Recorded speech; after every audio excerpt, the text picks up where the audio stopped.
Hello everyone, আমি প্রীতি। গল্প আড্ডা চ্যানেলে আসার জন্য সবাইকে ধন্যবাদ। তো চলো আজকের ভিডিওটা শুরু করা যাক। 11ই আগস্ট আমাদের রানী সিরিয়ালটি শেষ হয়ে যায়।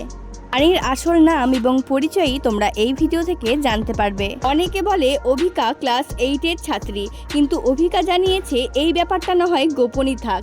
ছোটবেলা থেকেই অভিনেত্রী হওয়ার স্বপ্ন ছিল, কিন্তু এত তাড়াতাড়ি যে তা পূরণ হবে তা অভিকার জানা ছিল না।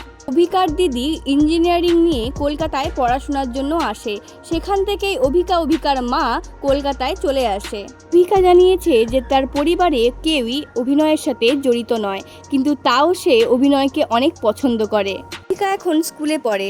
অভিকা কি করে পড়াশোনা সামলিয়ে অভিনয় করে তা উত্তরে অভিকা বলে, প্রথমের দিকে একটু সমস্যা হলেও এখন আর সমস্যা হয় না। অভিকা খুব সুন্দর ড্রয়িং করে। শুধু তাই নয়, অভিকা ড্রয়িংয়ের পাশাপাশি নাচ করতেও অনেক পছন্দ করে। ক্লাস 5 থেকে অভিকা ডান্স করতে শুরু করেছে। অভিকার বয়স খুবই অল্প, কিন্তু এত অল্প বয়সে কি করে সে মায়ের চরিত্রে অভিনয় করলো। অভিনয় জগতে আসার পরেই অভিকাকে গর্ভবতী নারীর চরিত্রে দেখা গেছে। প্রথমের দিকে ব্যাপারটা একটু কঠিন ছিল অভিকার ক্ষেত্রে, কিন্তু পরে পরে সে সবকিছু সামলিয়ে নিয়েছে। অভিকা জানিয়েছে সে অভিনয়ের পাশাপাশি দিদির মতন ইঞ্জিনিয়ারিং নিয়ে পড়াশোনা করতে চায়। সে বেজায় মিষ্টি অভিকা, তাই তো এত কম বয়সেই সে অভিনেত্রী হওয়ার সুযোগ পেয়ে গেছে। এরকমটা শোনা যাচ্ছে যে অভিকা এরপর থেকে বড় পর্দায় কাজ করবে, কিন্তু এই ব্যাপারটা কতটা সত্যি তা আমার জানা নেই।